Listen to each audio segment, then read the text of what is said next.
Hi, I'm Angie Austin with Oil and Gas 360, and we are at EnerCom's 2017 Oil and Gas Conference. And we are joined again by Garth Braun. He is the Chairman, President, and CEO of Blackbird Energy. Welcome back, Garth. Hi, Angie. Nice to be back again. Now, you really, before we start our questions, you really enjoy the conference. You have a lot of meetings, you do presentations, you really enjoy it.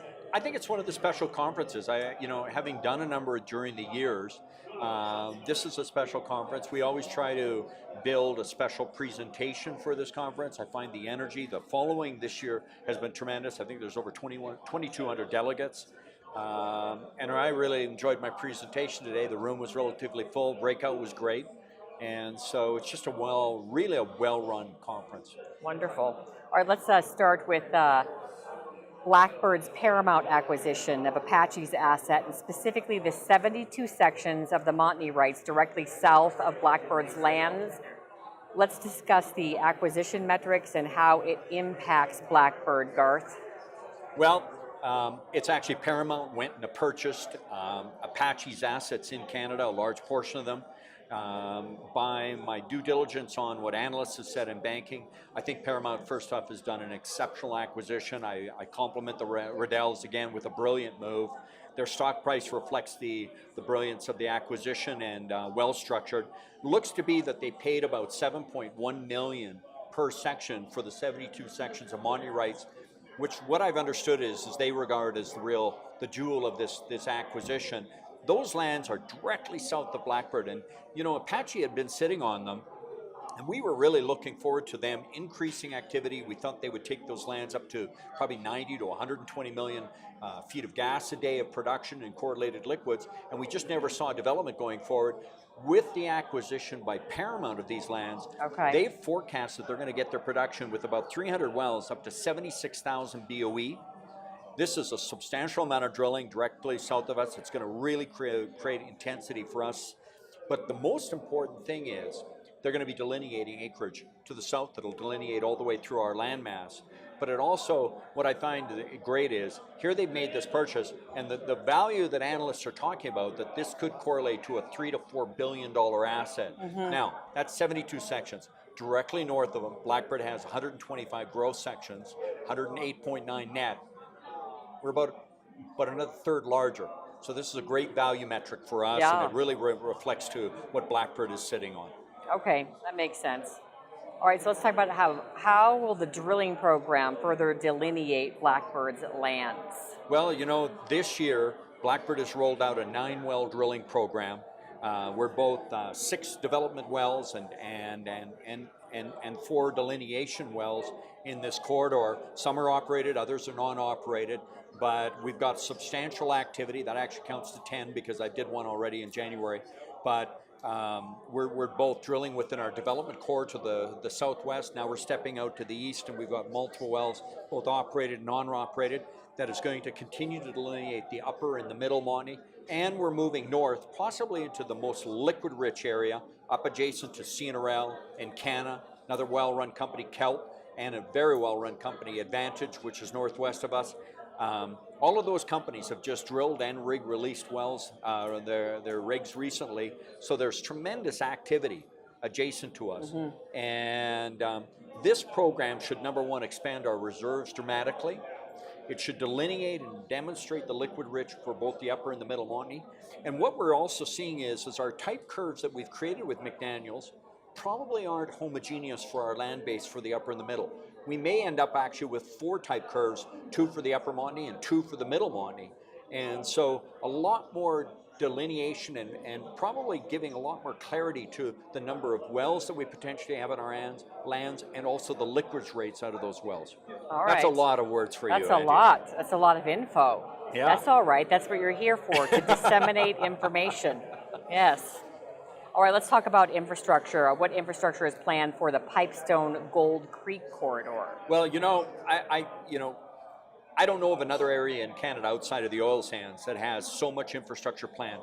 5 new sour processing facilities have been proposed. I think they're in their feed studies and moving forward. There's a number, and what I love about that as a capitalist, with all that infrastructure coming in for sour processing, that's great for Blackbird because competition usually drives prices to a better number. So first off, second thing is Blackbird has its own infrastructure. From the last time I came, we've now finished our battery, which we've built to 10 million feet a day. We're operating it at 10 million right now, or 6.3 moving to 10. And we're expanding our gathering system, our pipeline system, further east. And what we're really doing now with the delineation wells, determine how much liquids are there so that we make sure we size our pipe properly to handle that liquids. Okay. So near term, we're working on our own infrastructure. Long term, once we've completed testing our delineation wells and development wells, establishing our type curves, then we're going to be looking to enter into probably 2 gas handling agreements, both north and south of the Wapiti, to process our gas, and those contracts will probably start in about 2019. It's pretty exciting. Yeah, this is a real delineation time frame in the value curve of Blackbird, the life cycle. Yeah. And this is where we see that large value achievement for our shareholders because of this delineation and future implementation of gas handling. And that's more fun than this. Way more fun. This is far less fun than this. Yes. I would imagine in any industry, it's more fun up there. All right, so let's talk about plans to grow your production. What are those specifics? Well, it is tied to it. These wells that we're doing right now will actually enhance and supplement our existing wells that are on production. We're going to be bringing on another 3 to 4 wells on production that'll supplement that, and also with the tie-in in the future of our eastern wells, that'll help with production dramatically. Really our long-term focus, though, this facility I built, I call the pilot project, because it allows us to assess the resource, build our type curves, and then methodically move to a gas handling agreement that basically fits what we have. Interesting enough, Angie, on our western edge, we have a well, the 2 of 20, which is on our western edge. This well, when we tested it, came on at 6 to 8 million feet of gas and correlated liquids, very gassy well. We just finished completing another 2 of 20, but it's on our more eastern middle of our property. This well we tested, and we only think we got about 5 to 10% of the wellbore completed.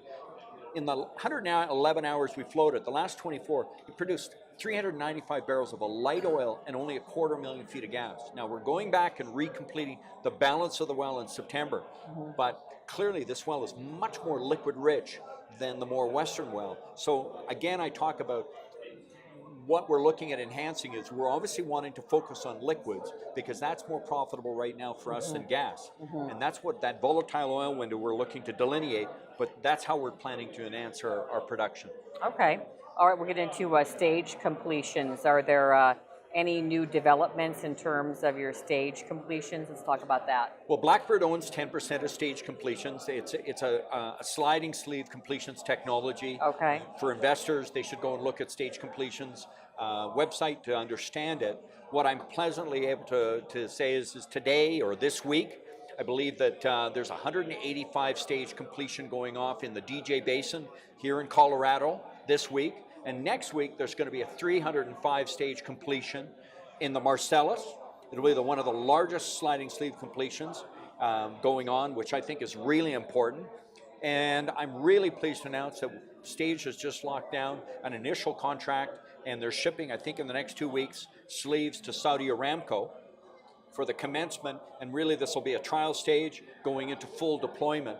And this is a major breakthrough and major profitability breakthrough for Stage. So here's a company, the technology was developed in Alberta. Sean Campbell, just a brilliant CEO that's driving this company.